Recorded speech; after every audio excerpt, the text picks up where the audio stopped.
welcome back to the channel and joining us for part 2 of our Builder's Business Blueprint.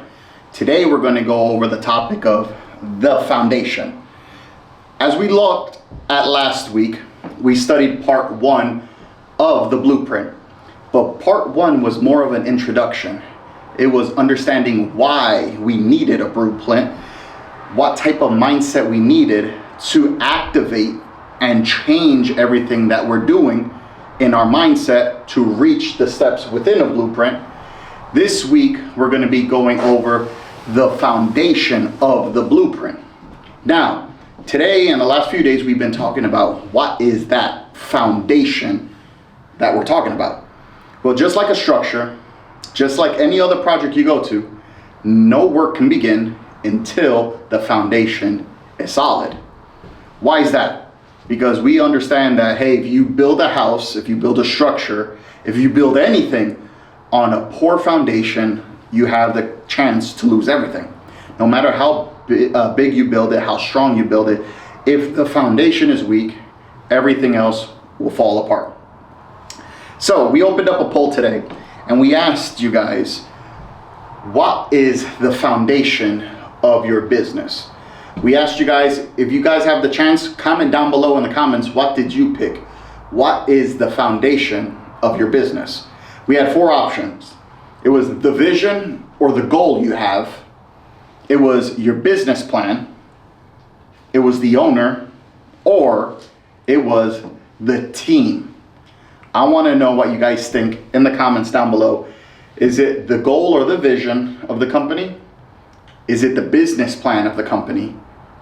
Is it the owner or the team? What is the foundation of your company? Comment down below. Let me know. Tell me, if you can look up on my story, if you click on your phone, if you look at my story and vote on the poll, can you tell me what's the percentage of what the people commented? And Ova just said owner. Ova said owner. I appreciate that. So if you go to our stories, you're going to see the ratio, the percentage of what everyone wrote. 43% vision goal, 22% the business blueprint, 14% the owner, 22% the team. So you heard, out of all 4 categories, the vision, the goal, the blueprint, the owner, the team. What's funny is this example speaks highly on why the business blueprint is so important, because the one that got the least votes, the owner, is the foundation of your company. And today we're going to break it down why that's so. What is so funny is so many people, as we mentioned last week, jump into contracting. They want to go after customers, they want to make some money, they want to go do this, they want to go do that. And they don't recognize the value you as the owner are, in the sense where if you don't wake up, the job doesn't get done. If you don't make the plan, there's no longevity within the trade. If you do not show up, your company will not produce for you. The foundation of everyone's company is you. You are the driver of that company. So today, when we discuss the foundation, we're going to break it down into personal and business. And we're going to go back and forth from this year's recap for what we're going to do for next year. And you're going to see why that's so important. Just like so many people want to focus on so many different things, other than the owner, we're going to see why focusing on so many different things throughout the year most likely took you away from reaching your goal. So when it comes down to the foundation, we're going to start with the assessment. We're going to do a personal assessment. We're going to do a business assessment. And this is where it comes to our participation working together. In the comments on Instagram, in the comments on YouTube Live, I want to know what you guys had as a yearly recap, personal and business. Give me some of the goals that you guys had for 2024. 2024 personal life. Give me some of the goals that you guys had that we can write down. And we're going to go over some of the examples of some of the personal goals, not only myself, but just genuinely everybody has. So many people have yearly recap, goals that they look for. Did they achieve the goals? Did they miss the goals? Did they overplan? Did they underplan when it comes to personal health, work-life balance, family life, savings, different things that involve your personal life? You want to make sure, hey, did I hit my target or did I miss my target? Did I overthink it or did I underproduce it? We have to understand where was that choke point. We have to understand what held us back in our personal ventures. Because we understand personally, whatever happens in our personal life is going to directly affect us in our business. And if our business suffers, we now can find a pattern. Because what happens in our personal assessment most likely will affect us in our business assessment. Because it comes down to key traits, key disciplines, key qualities that we might have to improve on. So now I want to know, how about you guys? What goals personally did you have in 2024? Do we have any coming in? It takes a second to okay. to come in. So if you guys have the chance, comment down below what were your goals for 2024 personally. Now we're going to jump into the business assessment. We know we still have 2-3 months going into 2024, but if you noticed, a lot of people started talking about this week, what has the year looked like for them? What was some pros? What were some cons? What were some opportunities that we can work on? So just like our self-assessment, we want to go over our business assessment. How did we start off 2024? Did we have goals? Did we achieve those goals? Did we perhaps underperform when it came to our goals? Or did we overperform and exceeded our goals? In that sense, we now know how to plan for 2025. But just like our personal, we want to do a business assessment. And this comes out to, where did we start the year off? For a lot of us, coming into 2024, it was the first year of business for so many people. So what does that mean? They had the stress, they had the uncertainties, they didn't have many jobs coming in. So they were dealing with that back end stuff. Some of us who've been in business from 1 to 3 years already have a customer base, already know the ins and outs, know your pricing, know how to work. And now you start getting some more and more clientele. Some of you are trying to scale, and now you're trying to systemize your business. So how did you start off with 2024 in your business? Madrid Sparky said main goal this year was purchasing a work truck. Did you reach the goal? So we have some individuals who personal goal, business goal, right? Yeah. Work truck. Work truck. So now we're going to go into business assessment. How many of you started off the business? If you're on the Instagram Live or YouTube Live, how many of you started your business off this year? This was year 1 in your business. How many of you started with coming into business already making 150K a year? Or 300K, 500K to the 1 mil K? How many of you guys started the year off with those were your goals? Those are the 2 types of assessments you want to understand, because if you're going to make goals for 2025, you have to understand the baseline. The baseline affects your personal life as well as your business life. Those 2 hand in hand will give you a good gauge on what you have to do to prepare for 2025. With that in mind, now that we understand ourselves, we understand that we are the foundation. We have to do a self-analysis. We have to understand where our choke points are. Did we over-prepare, under-prepare? Were we emotional at some opportunities, or were we logical? Because logical could hurt you in some sense, where you don't take a chance, you don't take a risk. We also talked about, as a contractor, as an entrepreneur, some of us already quit our job. We already put everything on the line to bet on ourselves. And guess what? An opportunity may come where they ask a little more from us. Logically speaking, you said, I'm already capped, I'm not going to risk anymore. And that might take you away from different opportunities out there. So was it an emotional decision that helped you under outperform or helped you overperform? Or was it a logical one? I want to know that in the comments down below. But once you now know your personal assessment, you have a business assessment, you understand where your choke points are from 2024. Now we have all that information, who we know more about ourselves, the foundation. What is success for you for 2025? This is another part where I want to hear from you guys. You guys as contractors, what does success look like for you personally? And what does success look like for you business-wise? Comment down below. Let me know what you guys think.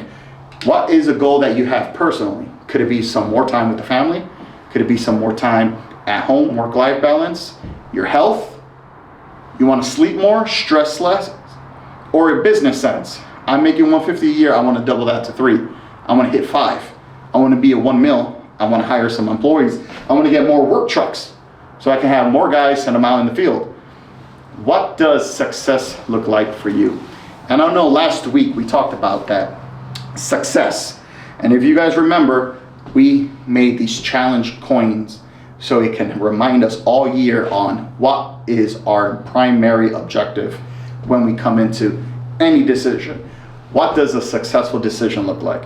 When it comes to what does a successful business look like? What does a successful personal life look like? If you guys remember, we made these challenge coins with the Latin word success in the back. If you remember these. And we have the Latin word of success in the back, succedere. And once again, we know succedere in Latin, or success. The definition comes down to come close after. So we know that success is the end product of something. When you work on something, you're working to the best of your ability to have success. So success is the end product of your efforts. When you go down to the second definition, it talks about the good and bad. And we spoke about this many, many times. If something good happens, we're successful. If something bad happens, it still can be successful if you don't give up and if you never, never, never use that fear to not even begin. The definition of failure is ones who give up or they don't even begin. So for success, on the comments down below, let me know what you think work-life balance, family time, sleeping more, stress less, health-wise, business sense, growing your team, expanding your team, going into a new market, learning a new trade. What does success look like for you? So we know some examples could be work-life balance. We know it could be health. And Tommy, if anyone jumps in, feel free to just scream it out. Gotcha. Work-life balance, health, sleep more,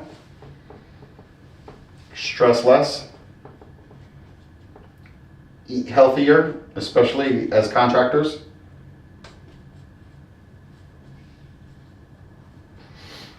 And business, what could it be? Scale, workforce. It could be vehicles, new market.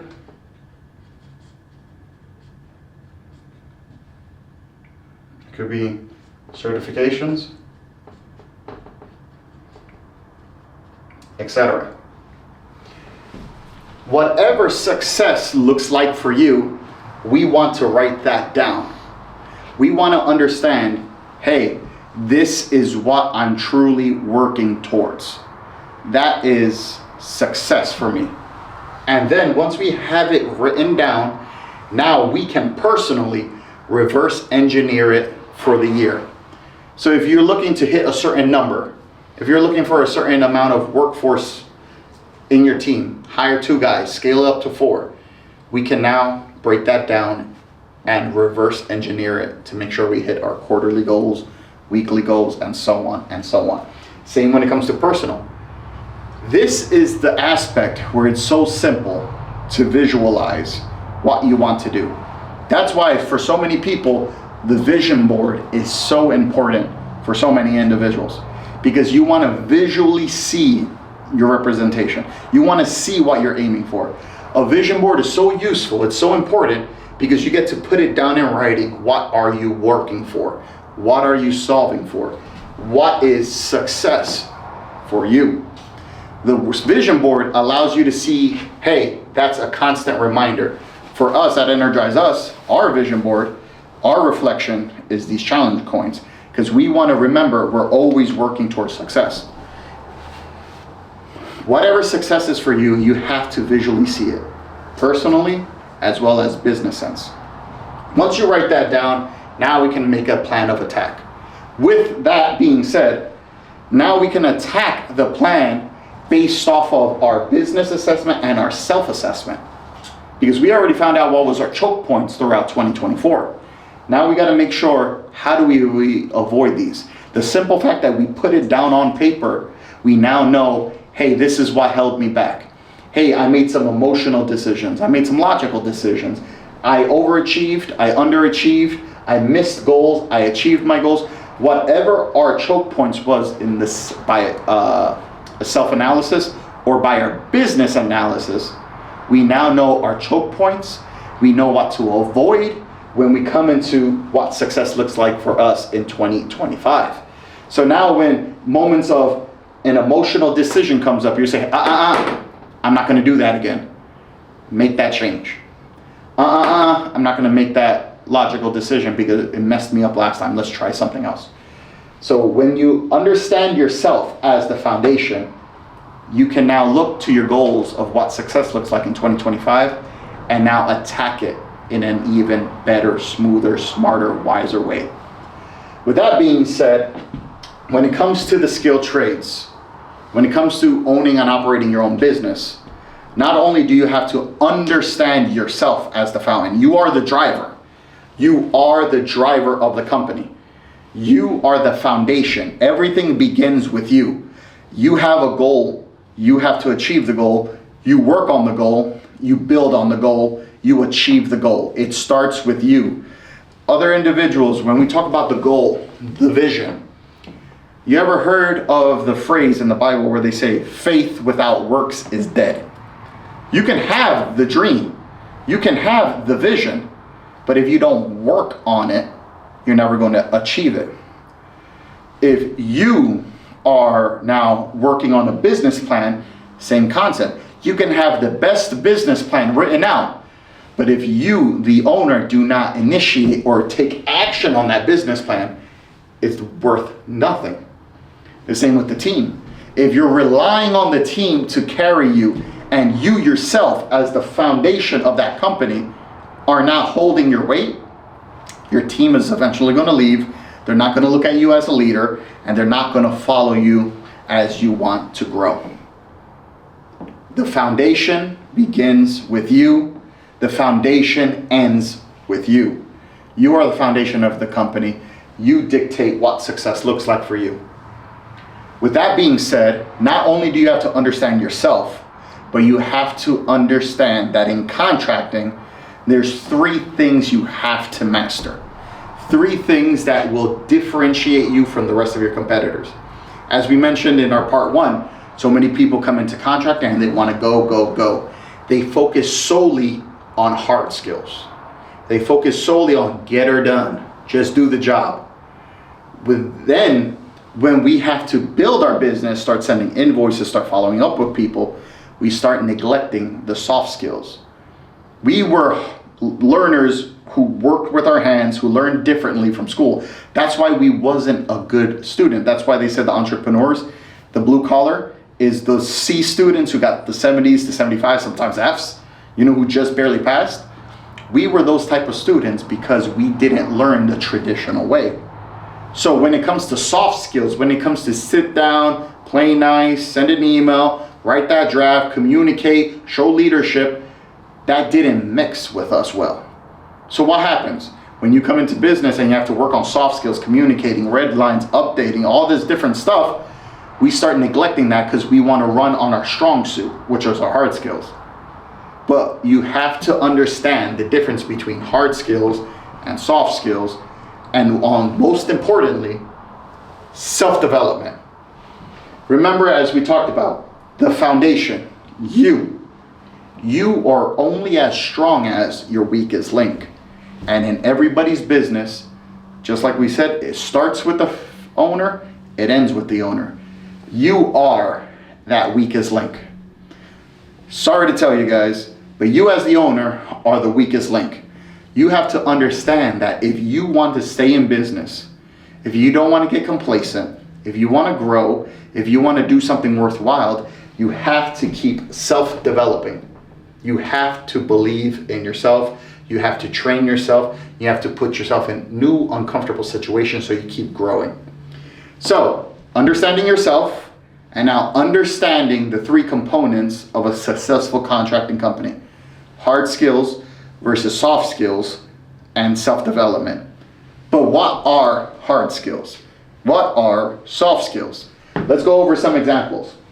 Hard skills, it's the technical aspect of doing the job. Turning on a light bulb, wiring up a switch, sweeping the floor, crimping some wires. That is hard skills. Another thing that is in hard skills is certifications licenses. You need these certifications to perform your work. You need sales to grow your sales department. You need sales to grow your revenue. Soft skills, communication, your problem solving, your time management, leadership development. That is all part of soft skills. That is everything that we neglect when it comes to business. We want to focus right here, mainly on hard skills. That is our bread and butter, hard skills. We neglect soft skills. But guess what? We do it because we need to get paid. So we'll write up that email, we'll send out that estimate, we'll send that invoice out, we'll make the phone calls, we'll call the inspector, we'll shake hands with the inspector. That's soft skills. We have to do that or we don't have business or we don't get paid. But it's usually on the back burner, if you noticed. Self-development is close to none. And I'm gonna be honest, I thought that was all heebie-jeebie. I thought that was not needed. But self-development has become one of the most essential things in my life right now. You can find people to do the hard skills. You can find people to do the soft skills. You cannot find people to make you, the foundation, better alone. Because you have to want to grow. You have to want to get better. You have to want to fix yourself in scenarios that maybe you're not performing too well in. You are the foundation. You got to keep growing. And self-development, to want to do that, to put yourself back in uncomfortable situations. You can be thinking, dude, I just quit my job. Dude, I already risked everything. Dude, I'm already working all night. Why do I want to add more stress and now start doing a self-reflection? Start thinking about, oh, if the stars align. It's not zodiac signs. It's not that astrology. It's not the stars.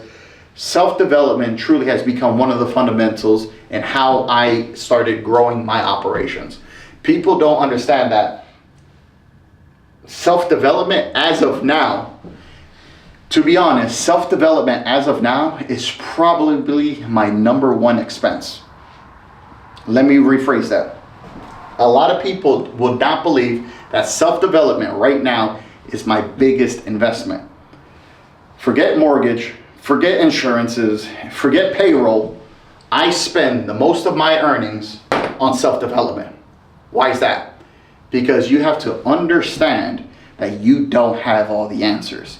You have to understand that there are individuals out there willing to teach you, willing to put you in other situations where you can learn from them. That is something that's going to differentiate you from the rest. I don't care what you think. I don't care what you say. If you put somebody in the room with you that's working on self-development, he will outwork, outperform, outlast anybody in that scenario. Because he understands his limitations. He understands areas that he can grow in. Self-development, that is my number one expense since 2023, 2024. I have put the majority of our revenue towards self-development and training our team. That is what's going to differentiate us from everybody else. Now, understanding that self-development is vital for you as the foundation of your company, what does that look like? It can be your belief system, your values, your growth mindset, hence why we called our 3-day convention growth. Your growth mindset. It could also be recognizing that you have hidden limits or limiting beliefs. You can acknowledge that we all have some. We can all acknowledge that there are some people in our lives who push limiting beliefs on us. We can acknowledge them, but we want to make sure we have the ground, the self-awareness, the self-development to now disregard those things. We can also understand that you are the sum of the 5 people you hang out with. You ever heard that expression? Why is that? Because if you're hanging around with people who aren't trying to grow, your mindset is not going to grow. You want to make sure you always put yourself in rooms where other people are better than you. You want to make sure you're in a room with people who are interested in self-development. Also, you want to make sure that people have goals, that they have a compass that is heading them to a destination that you align with. There are so many people that say, hey, follow me. Hey, I'm this type of coach. Hey, I'll take my coaching course. And you look at them and you don't want to be them. You look at them and they say, what about you is attractive right now? Nothing. Because you don't have the compass in the same heading as I do. You may want to go this way, they want to go that way. Always keep that in mind. Self-development should become one of the key indicators, one of the key investments that you put into yourself as the foundation in any aspect of your life. Now, one of the most wisest quotes I've ever heard, one of my favorite quotes that I've ever heard, one quote to this day that I truly love is from Michael Goldsmith. What got you here won't get you there. And that is so true and evident, especially in contracting. Because so many people, once again, come into contracting thinking, all I need is hard skills. All I need is keep working, and they burn themselves out. Keep working until they get that one lawsuit. Keep working until just their back starts hurting, their knees start hurting. And then what happens? You don't have a legacy. You don't have anything to show for it other than he's a good worker, but he's not a business owner. He doesn't have a business mindset. He's not constantly growing. His foundation is weak because it's only being fortified in one avenue. What got you here won't get you there. And that's what so many people neglect today when it comes to contracting. You got to understand that you as the foundation, just because you started here, won't get you there. What's got you started in business in 2024 most likely will only keep you above water for 2025. And with that in mind, when was the last time you put yourself in a scenario where you had to challenge yourself? When was the last time you put yourself in a scenario where you weren't the smartest one in the room? What can you do about it? What's the best part of a contract? What's the best part of the job when you go in and the contractor, the GC, the homeowner, whoever it is, comes in and say, I need you to move this over there. I need another receptacle over here. What is that called? In the comments on Instagram Live, what is that called when you're roughing in a wall or you're in a project and the GC asks you to change something? What's that called? For the ones on YouTube, when you're in a project and you're roughing it in according to the plans, I love when the GC comes in or with the homeowner and they start doing their walkthrough. Because you know that homeowner is going to want something new. And if you guys know what that is or what that's called, make said change order. Change order, baby. Everybody loves a change order because that means you're charging up now for that now additional scope. So with this in mind, putting yourselves in a room where you need to learn, putting yourselves in a room where you don't have all the answers, I like to call that the change order mindset, because it's genuinely an investment. When a change order comes in, I never heard a contractor goes, nah, I don't want it. you go, oh heck yeah, just give it to me. The same applies to when you want to put yourself in new scenarios. The same applies when you want to put yourself in new scenarios. When somebody comes in, or you're on your self-development journey, and you recognize there's areas that you want to improve on. There's areas, hey, I see this, I don't like that. Hey, I did very well in this, let me keep going with it. But putting yourselves in a scenario where you get to keep learning, keep growing, I like to call that your change order mindset, because no one's going to say no to that. And if you're truly the foundation of your company and you truly want to grow, you're going to welcome those change orders. You're going to welcome those corrections anytime you get the opportunity. So with that in mind, let's do a quick recap. We understand that in everyone's business, you need a solid foundation. And you, as the owner, you are that foundation. You have to understand that you can be the strongest or the weakest point of your operations. With that in mind, how can we check? How can we make sure that we stay on top of everything that we have to do to keep growing? You have to do your self-assessment. You have to understand, what am I limited in? What skills do I need to work on? What opportunities are there to grow? How have I handled stress? How have I handled my goals for this year? Did I reach them or did I miss it? Did I overplan or underplan? Was I emotional or was I too logical this year? You have to understand your own choke points. The second point is your business assessment. Understand that where you are now doesn't have to stay like that. And if that's your goal, if that is what success looks like to you, then all the power to you. But we're talking about the few who want to change. Look at your current scenario. Is this where you want to be, or do you want to grow? Do you want to be the 150, 300, 1 mil, 200, 2 mil plus? Then you understand, hey, this is where I'm at. This is where I want to go. This is what I have to work on. Understanding those choke points, so when they happen to cross over to your business life, you understand how to avoid them. With that in mind, what does success look like for you in 2025? Write it down, picture it, make a vision board, understand how your goal is going to look. That's what a vision is. And then your goals are what you need to do to accomplish and reach that vision. Your vision is seeing the finish line. Your goals are the milestones that get you there. Understanding the difference between hard skills, soft skills, and self-development. So many of us come in just running with hard skills. We just want to be a good worker. We always put our heads down and just work, work, work. You have to understand the balance between hard skills and soft skills. Soft skills is what's going to make your business run smooth. Self-development on that foundation, on you, is going to help you grow in that business, in that market. With that being said, what got you here won't get you there. Michael Goldsmith. Some wise words, understanding that, hey, just because I made it to this position doesn't mean it's going to last forever. Just because I made it here with this much amount of work will not mean you're going to get here. You have to understand that you have limitations. You have to understand that you have opportunities to grow in. You have to know and welcome change. Just like a change order on a project, we welcome that every time. When someone gives you something to correct you on, take it. When someone gives you an opportunity to grow, a new opportunity, you jump on it.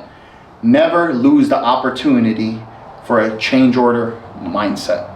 With that in mind, if you are the few who genuinely want to grow, if you are the few who genuinely want to work towards success in 2025, you are the individuals we want to work closely with. We can't wait to help you guys out. And I can't wait to have you guys next week on Tuesday so we can jump into part 3 of the Builder's Business Blueprint, where we're going to start talking about the structure. What's the structure? Just like this week where we asked you what's the foundation, I'm going to ask you guys, what is the structure of your company? Can't wait to have you guys. Appreciate you. See you guys next week.